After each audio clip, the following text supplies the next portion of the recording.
हम सिर्फ सत्ता सत्ता चिल्लाना नहीं सीखे, हम राष्ट्र हित की बात करना भी जानते हैं। देश अब राजनीति की चक्की में पीसना नहीं चाहता। समाज और सरकार के तकरार से निकलकर करेंगे हिंद की बात। जय हिंद। भारत और विश्व विज्ञान, कहाँ है हमारा अधिकार। नमस्कार, स्वागत है आपका हिंद भारत के जय हिंद के इस खास कार्यक्रम में। मैं हूं अंजलि चावला आपके साथ।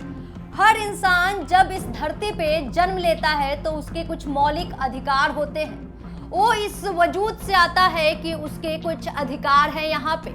लेकिन क्या हो जब अधिकारों का ही हनन होने लगे, जब हमारे समाज में कभी जाति, कभी रंग तो कभी लिंग के नाम पर अधिकारों का हनन होने लगे। पहले तो जाति, लेकिन अब राजनीति के नाम पर भी हमारे अधिकारों को कुचला जा रहा है, मानव अधिकार का हनन किया जा रहा है। लेकिन आपको बता दें कि मानव अधिकार के अंतर्गत हमें कुछ अधिकार दिए गए हैं। आइए जानते हैं विस्तार से इन्हीं के बारे में।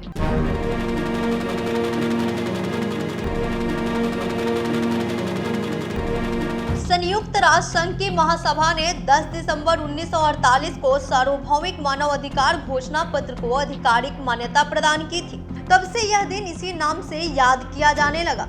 किसी भी इंसान की जिंदगी, आजादी, बराबरी और सम्मान का अधिकार का नाम है। आपको बता दें कि मानव अधिकार, भारतीय संविधान इस अधिकार की न तो सिर्फ गारंटी देता है बल्कि इसे तोड़ने वाले को अदालत सजा देती है। मानव अधिकार के अंतर्गत कुछ अधिकार हमें दिए गए हैं। कोई भी होटल, चाहे वो 5 स्टार ही क्यों ना हो, आप फ्री में पानी पी सकते हैं और वॉशरूम का इस्तेमाल भी कर सकते हैं। इंडियन सीरीज एक्ट 1887 के अनुसार आप देश के किसी भी होटल में जाकर पानी मांगकर पी सकते हैं और उस होटल का वॉशरूम भी इस्तेमाल कर सकते हैं।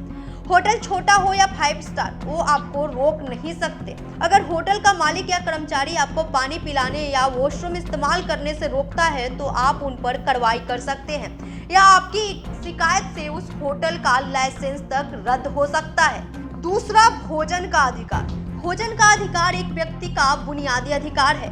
केवल अनाज से हमारी थाली पूरी नहीं बनती। अपनी जरूरतों को पूरा करने के लिए हमें विविधतापूर्ण भोजन की हर रोज जरूरत भी पड़ती है। भोजन का अधिकार सुनिश्चित करने में सरकार की सीधी भूमिका है, क्योंकि अधिकारों का संरक्षण नीति बनाकर ही किया जाता है और सरकार ही नीति बनाने की जिम्मेदारी निभाती है। बच्चों के लिए मुफ्त एवं अनिवार्य शिक्षा का अधिनियम।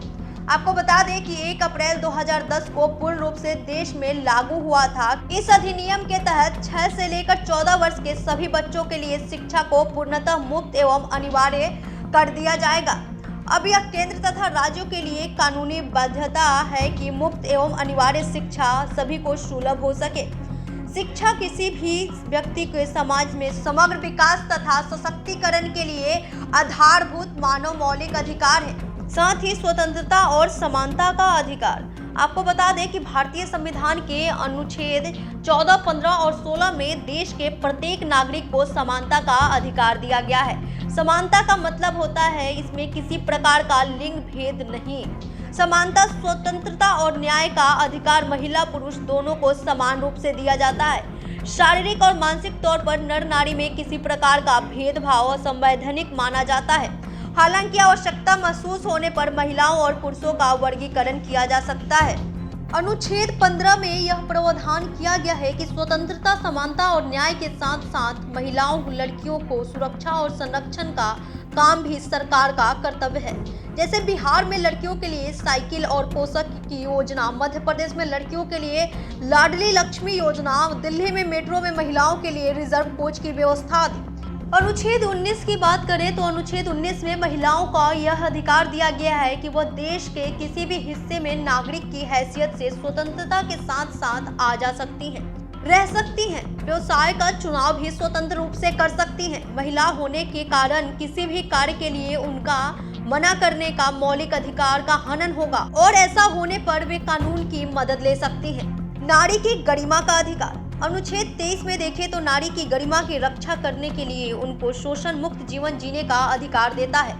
महिलाओं की खरीद बिक्री, वेश्यावृत्ति के धंधे में जबरदस्ती लाना, भीख मांगने पर मजबूर करना आदि दंडनीय अपराध है। ऐसा करने वाले को भारतीय दंड संहिता के अंतर्गत दंड देने का प्रावधान भी है। आपको बता दें कि शाम के वक्त महिलाओं को गिरफ्तार भी नहीं किया जा सकता है।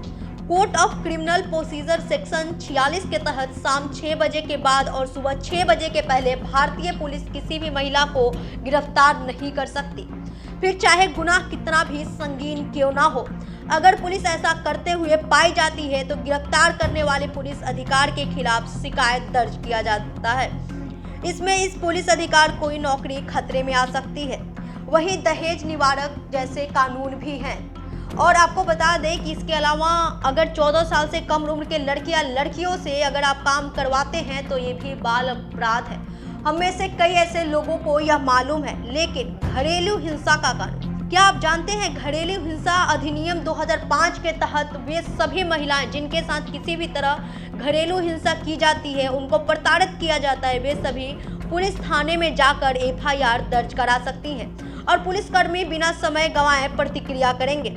आपको बता दें कि मैनेटरी बेनिफिट एक्ट 1961 के मुताबिक गर्भवती महिलाओं को अचानक नौकरी से नहीं निकाला जा सकता। मालिक को पहले 3 महीने की नोटिस देनी होगी और प्रेगनेंसी के दौरान लगने वाले खर्च का कुछ हिस्सा देना होगा। अगर वो ऐसा नहीं करता तो उसके खिलाफ सरकारी रोजगार संगठन में शिकायत कराई जा सकती है। इस शिकायत से कंपनी बंद तक हो सकती है या कंपनी को जुर्माना तक भरना पड़ सकता है। पुलिस अफसर अपनी शिकायत लिखने से मना नहीं कर सकता। आपको बता दें कि IPC के सेक्शन 166A के अनुसार कोई भी पुलिस अधिकारी आपकी कोई भी शिकायत दर्ज करने से इनकार नहीं कर सकता।